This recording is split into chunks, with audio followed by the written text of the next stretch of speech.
¿Qué tal? Bienvenidos a Deep Talks, un formato de debate original de Planeta Formación y Universidades para analizar los temas que marcan la actualidad vistos desde la perspectiva de la educación. En esta ocasión hablaremos sobre nuevas tecnologías y más concretamente de lo que está significando la irrupción de la inteligencia artificial en nuestras vidas y especialmente en el sector educativo. A estas alturas nadie pone en duda que la IA se ha convertido en una herramienta disruptiva llamada a remodelar la sociedad, el mundo laboral y también la enseñanza y el aprendizaje. Sin embargo, la aplicación de esta nueva tecnología no está exenta de retos y desafíos que en muchos casos se han vinculado con la necesidad de empezar a tomar medidas para preservar su uso ético, de cómo está afectando la inteligencia artificial en nuestro contexto diario, de cómo va a afectar a las nuevas empresas y posiciones en el mercado laboral y sobre todo de cómo se ha empezado a implementar ya en las metodologías educativas. Vamos a conversar en este espacio con nuestros invitados que paso a presentar a continuación. Empezamos.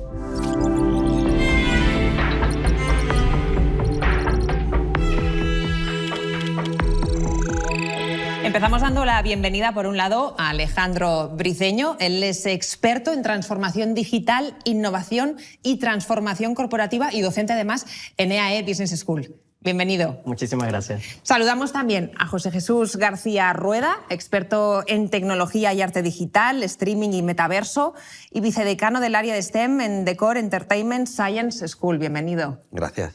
Y tenemos por aquí también a Míriam Martínez. Ella es doctora en Derecho y abogada, directora de calidad y directora del máster en propiedad intelectual en UNIE Universidad. Bienvenidos a todos. Quiero empezar pidiéndoos una primera impresión sobre cómo la inteligencia artificial está redefiniendo, desde vuestro punto de vista, el sector educativo. ¿Lo veis como una aliada para docentes y para alumnos o, por el contrario, como una herramienta que puede tener más inconvenientes que beneficios a la hora de desarrollar a futuros profesionales? Empezamos por ti, José.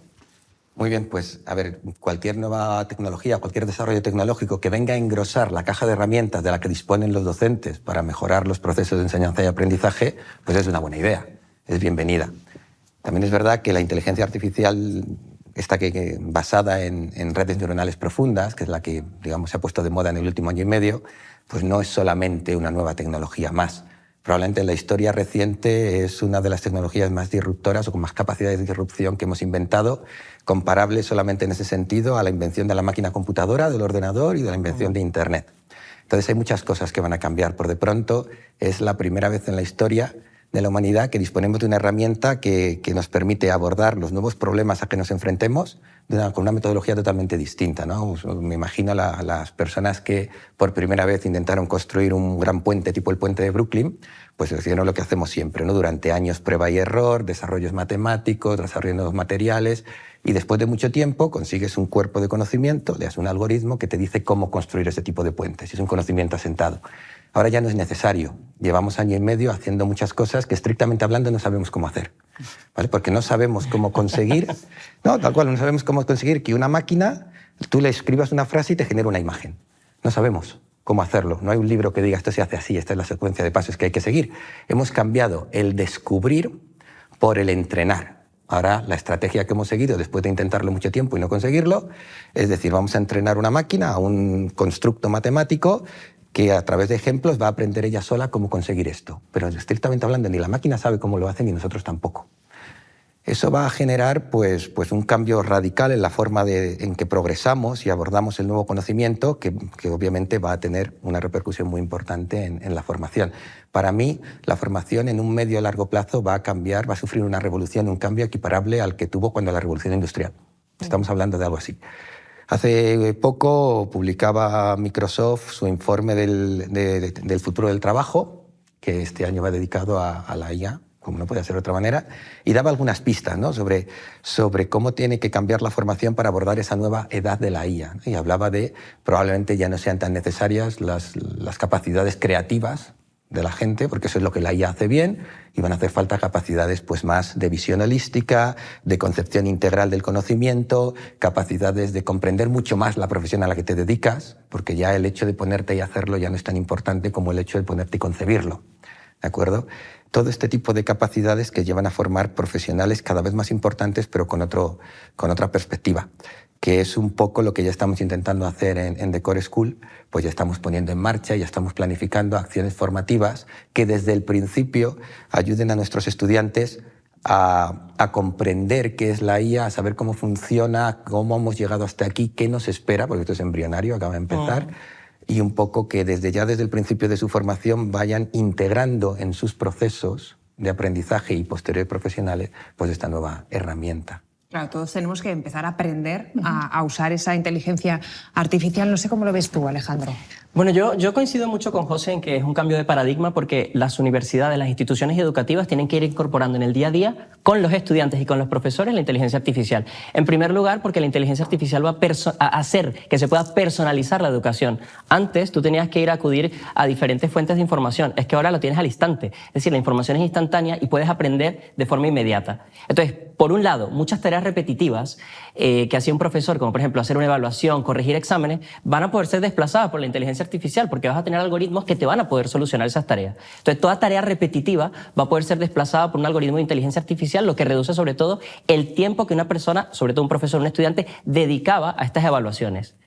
Pero por otro lado, yo creo que aunque vaya a haber mucha personalización, el gran kit de la cuestión es ¿cómo lo vamos a incorporar? ¿Realmente las instituciones están preparadas para enfrentar la IA? Porque hay un plan, hay infraestructura, hay muchas barreras de entrada. O sea, para tú tener inteligencia artificial necesitas también hardware. No es simplemente saber cómo hacer instrucciones efectivas para que el algoritmo funcione. Entonces, yo creo que las instituciones deben prepararse, los profesores debemos ya prepararnos a saber cómo hablarle a la inteligencia artificial, hacer prompts efectivos, instrucciones efectivas para que los algoritmos nos den información relevante, porque hay una cosa muy curiosa, y es que la inteligencia artificial te puede mentir. Y esto es como el gran titular. O sea, la inteligencia artificial ha sido entrenada con un set de datos que probablemente esos datos puedan ser erróneos o puedan tener sesgos, porque los seres humanos tenemos sesgos. ¿Y con qué se ha entrenado? Con datos de seres humanos, de web, etc. Entonces, yo creo que una de las cosas más importantes es tener criterio propio, muchísimo pensamiento crítico, y eso es algo que solo tienen los seres humanos, no tienen las máquinas. Pero ahora que estamos aprendiendo, Alejandro, ¿cómo sabremos si esa IA nos está mintiendo o no? No lo sabemos, ese es el gran problema. Por eso es que la inteligencia humana sigue siendo relevante.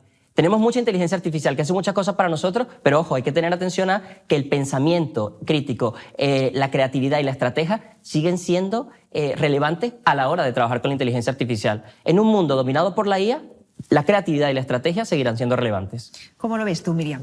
Bueno, recogiendo lo que decía Alejandro, precisamente el sesgo en la inteligencia artificial al final lo introduce un humano. Así o sea es. que el control es complicado.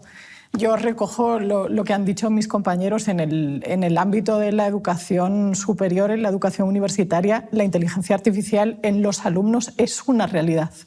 O sea, todo lo que se hablaba en su día de el metaverso, de crear una segunda vida alternativa, eso ha quedado totalmente superado por la inteligencia artificial. O sea, los alumnos han incorporado la inteligencia artificial a su día a día.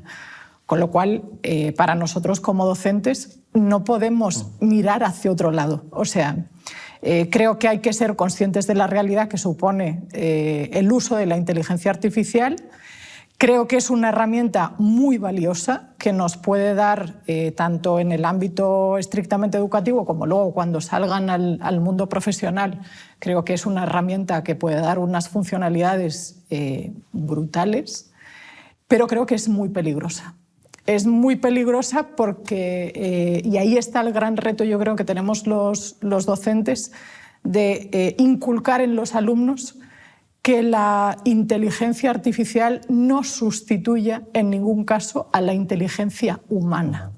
O sea, el sesgo tiene que venir dado por parte de la propia persona. Decía Alejandro, y me lo llevo al plano estrictamente legal, la inteligencia artificial no cita en un trabajo de investigación. O sea, simplemente extrae datos de un lugar que alguien ha puesto esos datos ahí, ¿no? Pero creo que tenemos que educar en ese sentido. En UNIE, por la parte que nos toca, sí que hemos trabajado en protocolos internos para empezar a buscar una estandarización en el uso de esa propiedad, de esa inteligencia artificial en el ámbito de la educación.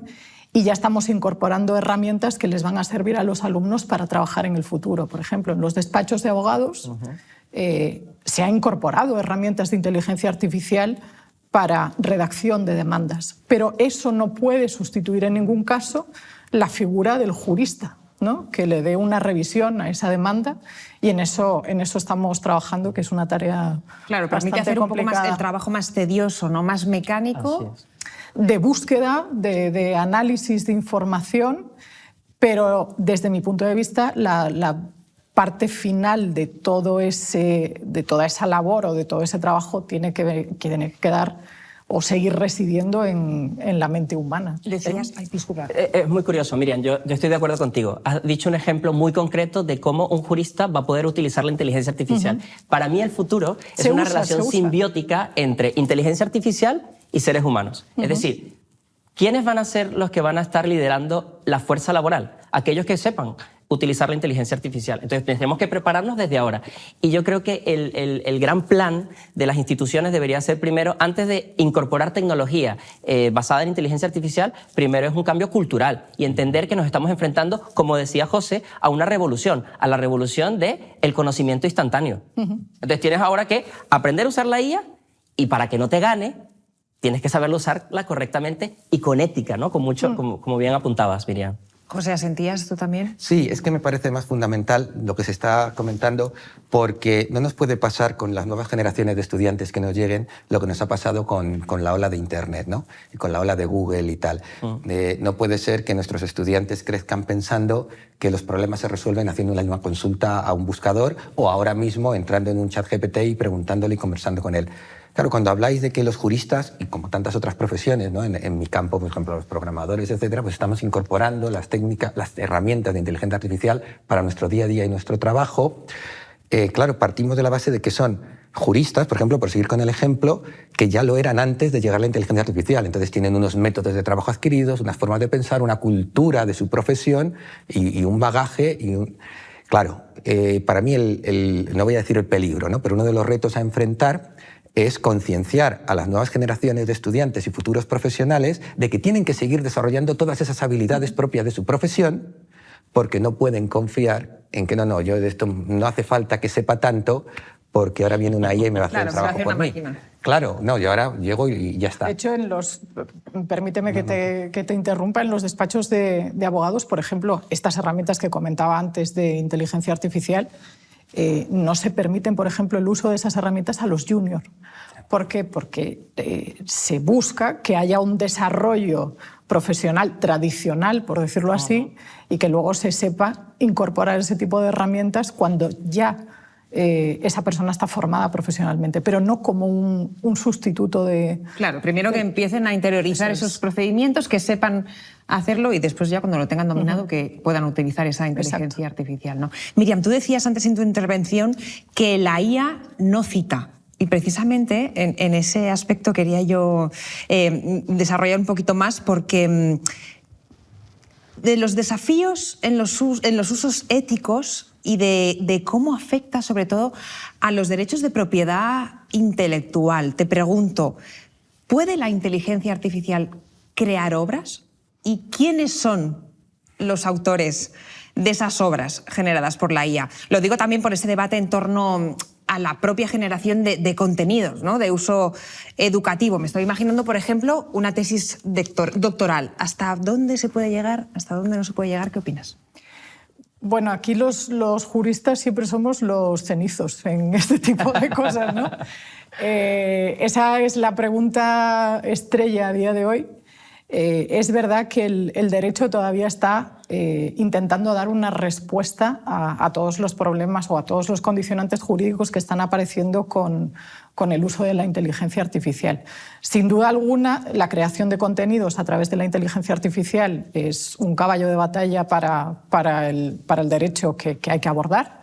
De ahí que a nivel europeo se haya instado ya la creación de una norma que regule la inteligencia artificial a nivel de todos los países de la Unión Europea, pero es verdad que el derecho todavía tiene que ir necesariamente por detrás, porque es una forma de responder a las diferentes necesidades sociales que van surgiendo.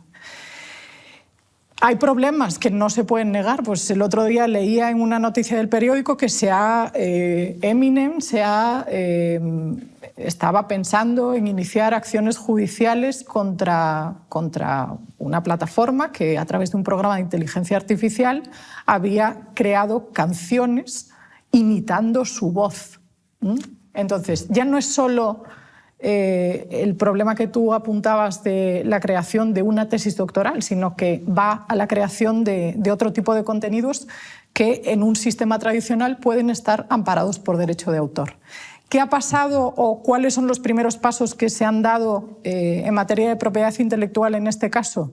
Pues hay resoluciones de tribunales en Estados Unidos que han dicho que no se reconoce la autoría o la propiedad intelectual respecto de las obras creadas por inteligencia artificial, y en España la propia oficina de propiedad, el registro de propiedad intelectual ha dicho que tampoco se reconoce que haya propiedad intelectual respecto de lo que se genere a través de inteligencia artificial, por una razón muy básica, que es que si nos vamos siempre tenemos que acudir a lo que dice la norma, ¿no? En España la ley de propiedad intelectual dice que será una obra protegible por propiedad intelectual lo que surja de forma original de la mente humana, con lo cual a efectos de inteligencia artificial no hay mente humana. Esta es la literalidad de la norma. Y los juristas siempre intentamos darle una vuelta de tuerca más al tema. Por lo que decíamos antes, es verdad que de inicio no es una mente humana, pero el que programa el algoritmo sí es una mente humana. El que hace el sesgo que decíamos antes sí es una mente humana. Por lo tanto, el debate jurídico en ese sentido está abierto totalmente. Hay que darle una pensada a la legislación para adaptar la legislación a estas nuevas cuestiones. Yo, Miriam, coincido contigo. Hay un ritmo vertiginoso con las tecnologías emergentes. Van a pasos muy acelerados y luego, claro, ¿cómo acompaña la legislación a tantos retos? No puedes, porque es que está muy acelerado. Es un cambio muy exponencial. Con la pregunta que hablamos de la propiedad intelectual, con ChatGPT puedes hacer un TFM. ¿De quién es la autoría? ¿Quién es el que crea? Hay falta, por sobre todo, poner muchísimo valor en la inteligencia humana nuevamente. Y por eso insisto en que el pensamiento crítico es la clave para enfrentarnos a esta ola de inteligencia artificial. ¿Entendéis que haya personas que tengan cierto miedo a la inteligencia artificial? Sí, por el desconocimiento. Sí, desde luego. No, por el desconocimiento e incluso con conocimiento, porque entramos en una época de mucha incertidumbre. Porque no sabemos. Estoy con Alejandro en que, venimos de décadas de cambio tecnológico y progreso acelerado, pero lo que se nos viene encima ahora no tiene parangón con lo que ha ocurrido antes. Precisamente por eso, porque ahora disponemos de una herramienta y una metodología superpoderosa para avanzar mucho más rápido todavía. La IA es la gran herramienta para avanzar en la IA y con todo lo que trae. Entonces, de la mano de juristas y de la mano de expertos en innovación y de la mano de muchos tipos de profesionales tenemos que ir configurando. Iba a decir un poquito tratando de prever por adelantado, pero es que es muy difícil. Se nos viene encima una época de cierta incertidumbre. Es que el ritmo es... Claro, vamos todos a remolque, ¿no? Como intentando ir deprisa, pero vamos siempre detrás. Es imposible ir al ritmo del avance tecnológico. Yo tengo miedo también, sobre todo, de la cantidad de puestos de trabajo que ni siquiera sabemos que van a aparecer y la cantidad de trabajos que van a ser desplazados por inteligencia artificial. Tú antes tenías un equipo de marketing, un equipo de producción de 25 personas, y es que ahora con la inteligencia artificial es que te puedes cargar muchos puestos de trabajo. Pero quizá puedes crear nuevos. Eso sí es verdad, porque claro, lo que pasa es que el ritmo de creación de nuevos trabajos es menor. Es menor, pero ¿por qué? Porque necesitas habilidades más técnicas, porque ojo, yo bien apuntaba al principio que necesitas hardware para usar la inteligencia artificial. No, eso cuando dice, está democratizado el acceso a la IA, mentira, necesitas hardware.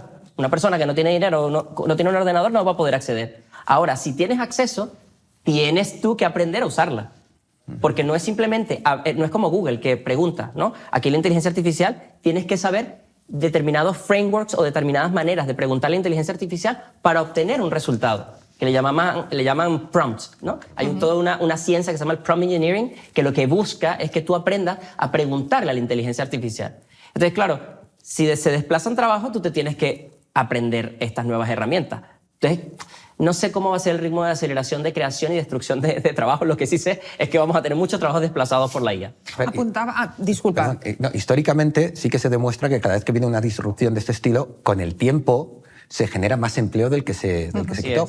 El gran problema es el transitorio. Así es. O sea, que a lo mejor nos comemos 1 o 2 generaciones de personas que lo van a pasar, pues a lo mejor no tan bien. Ya ocurre en los Estados Unidos, que uno de los principales trabajos es el de ser conductor, porque son personas que no tienen una profesión cualificada. Ahora, con los coches autónomos que funcionan con inteligencia artificial, además de con toda la tecnología de coches autónomos, te has quitado un montón de gente. Entonces, ¿qué están haciendo los legisladores?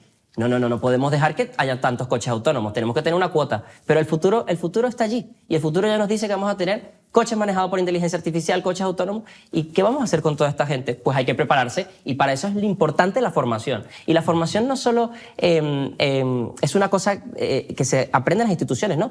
Hay que meterse a curiosear, a cacharrear todos estos dispositivos de inteligencia artificial. Y necesitamos activar a la gente, ¿no? Darle ese mindset inspirador de viene algo nuevo, viene una ola, una revolución, como bien apuntaba José. Bueno, ¿cómo me monto en esa ola para surfearla? Pero tú apuntabas algo, Alejandro, hablabas del acceso a los recursos.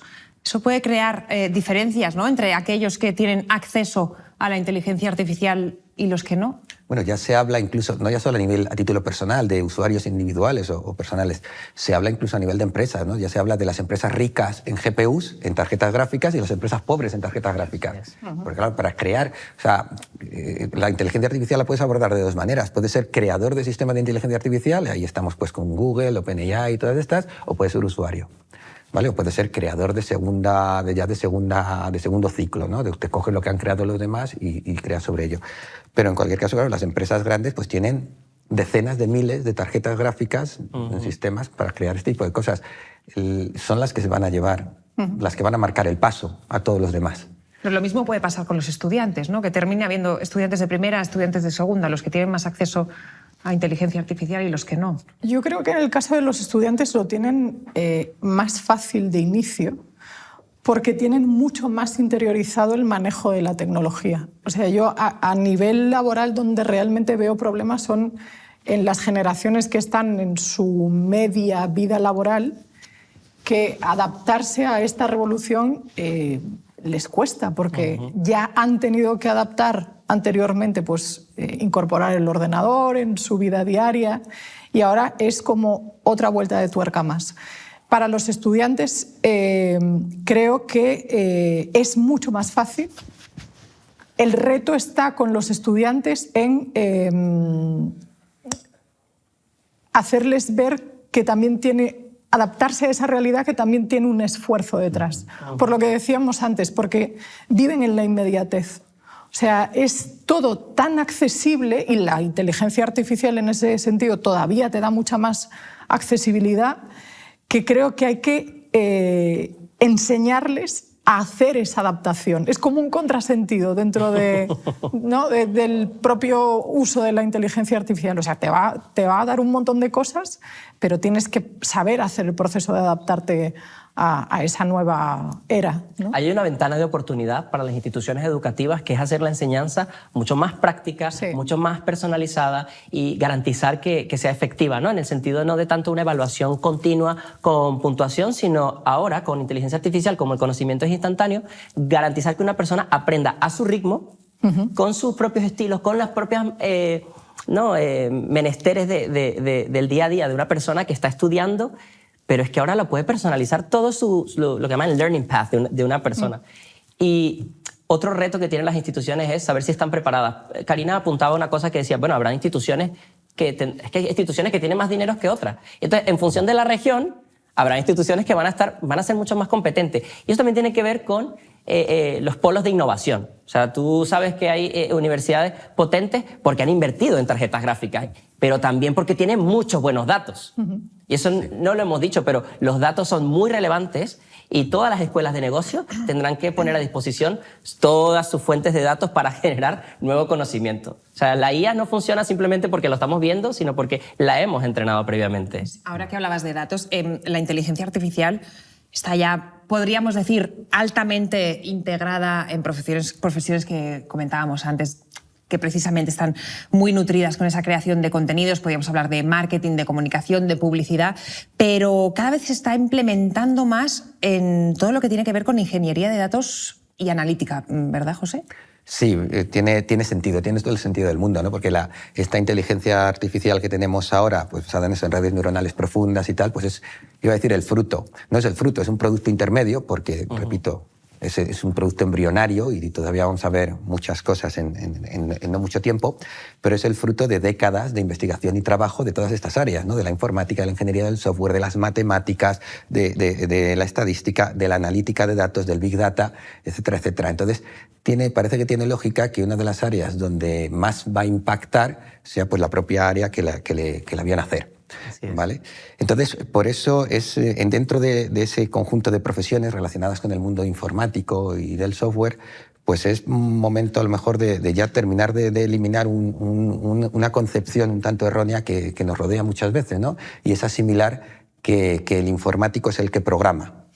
Y no es verdad, el informático es mucho más que el que programa. La informática es un tipo de ingeniería con un tipo de pensamiento pues, que se asemeja más al ingeniero que crea un puente que a la persona que está aplicando código, ¿de acuerdo? Pues ese tipo de pensamiento es el que ahora va a entrar más en valor, está claro. O sea, ahora las inteligencias artificiales ya hacen analítica de datos. Y dicen los expertos en el tema que lo hacen bastante bien, que no se les da mal. Desde luego lo que hacen muy bien es tirar líneas de código, de programación. O sea, no hay un programador sobre la Tierra que sea capaz de programar más rápido y más eficientemente que una IA. Bueno, yo he estado haciendo experimentos últimamente y es brutal.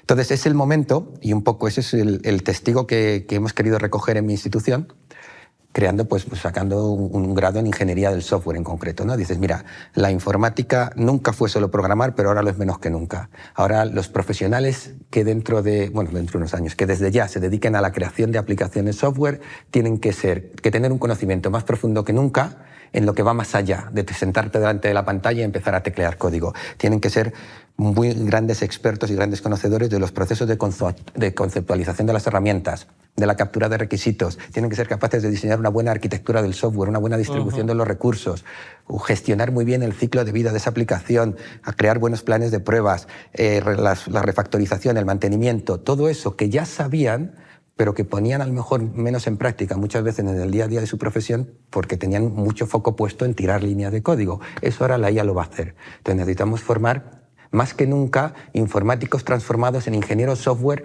más profundos, más puros. Ingenieros software que no le tengan miedo a la IA, que la vean desde el principio como un compañero y un copiloto y que además estén desde el principio también, digamos, imbuidos de esa cultura, de esa nueva deontología de la profesión que la IA les va... Es que cada vez tanto la formación como luego el ejercicio profesional es menos estanco en ese sentido. O sea, la formación tiene que ser mucho más transversal.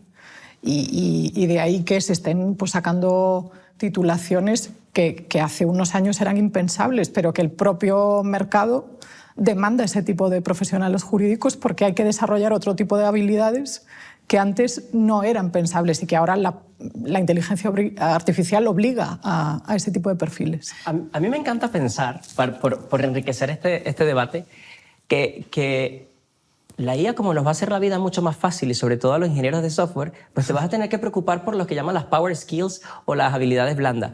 Qué mal que un ingeniero de software se pase muchísimo tiempo programando y no haciendo trabajos en equipo, porque luego la vida es tener que trabajar en equipo, resolver problemas, y eso tú lo haces, tú no resuelves los problemas de una compañía tú solo, ¿no? Tienes un equipo, hay inversión, hay presupuesto, entonces tienes como mucho dinamismo. Y yo creo que ahí es donde aporta tanto valor tener un copilot, ¿no? Tener un acompañante de IA para luego tú meterle caña a las habilidades que realmente son relevantes en el entorno corporativo de negocios. ¿Y tú, Alejandro, cómo lo ves? ¿Crees que el sector educativo está preparado para asumir la irrupción de la IA y el mercado laboral también? No sé si desde tu experiencia has observado cambios en el desarrollo de nuevos modelos de negocio. Voy a animar el debate.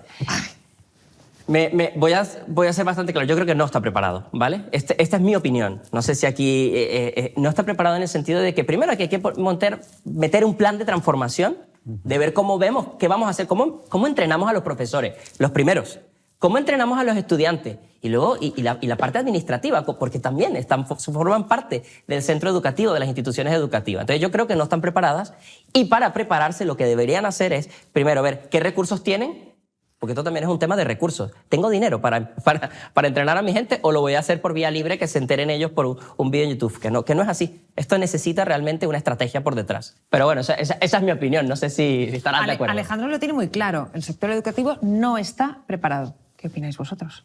Que no puede estarlo, y ni se le podía pedir que lo estuviese, ¿no? O sea, si de repente tú te asomas allí, estás en la playa y te acercas al agua y qué bonito es el mar, y de repente te viene una ola de 7 metros y te hace dar 4 vueltas de campana, dices, joder, pero no estabas preparado. Pues no estaba preparado, ¿no?, para la ola esta. Pero ahora ya sí tenemos que pensar en empezar a estarlo.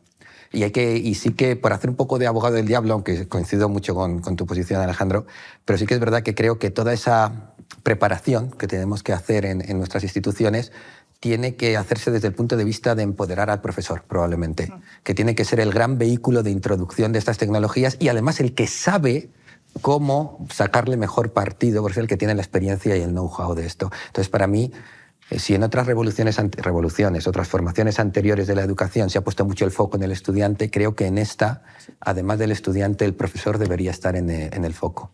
Yo coincido totalmente. O sea, creo que es que no se podía estar preparado. Era como lo de la pandemia, ¿no? Llegó y nos encontramos con ella. Entonces ahora estamos reaccionando desde las aulas, pero coincido totalmente. O sea, el punto, el foco inicial tiene que ser el docente, para poder trasladar cómo han de usarse esas herramientas a los alumnos.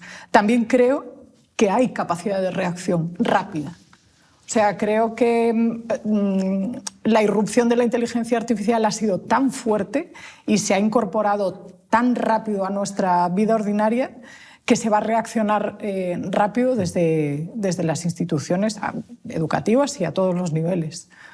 Es una necesidad, no se puede mirar para otro lado. Muchísimo camino por recorrer a todos los niveles. Y llegados a este punto del debate, me gustaría que escucháramos también la opinión de Kuter Bubaya. Ella es docente de Estrategia, Alianzas y Partners en EDC Paris Business School. Le hemos preguntado qué impacto está teniendo la inteligencia artificial en la educación, y vamos a ver lo que nos ha contestado. Merci beaucoup, merci Karina, merci de m'avoir invité dans le cadre de cette table ronde sur l'intelligence artificielle et son impact sur l'enseignement et la recherche. Moi, je pense que l'intelligence artificielle, elle continue à transformer en permanence l'éducation en général et l'enseignement supérieur en particulier. En effet, elle apporte des aides aux étudiants et aux professeurs, notamment en termes de toutes les tâches fastidieuses, comme la notation, comme l'apport d'un soutien et des conseils en termes de carrière et des opportunités de développement professionnel. L'intelligence artificielle, elle permet une meilleure compréhension des cours et des concepts donnés dans les classes, puisque elle apporte des réponses plus efficaces aux questions des étudiants quand les professeurs sont absents. En termes de la recherche, l'intelligence artificielle apporte un grand vecteur et facilitateur de rédaction de mémoires de fin d'études pour les étudiants de master, puisque elle permet de analyser des énormes bases de données, à rédiger la revue de la littérature en se basant sur des articles scientifiques bien indiqués au départ par les étudiants.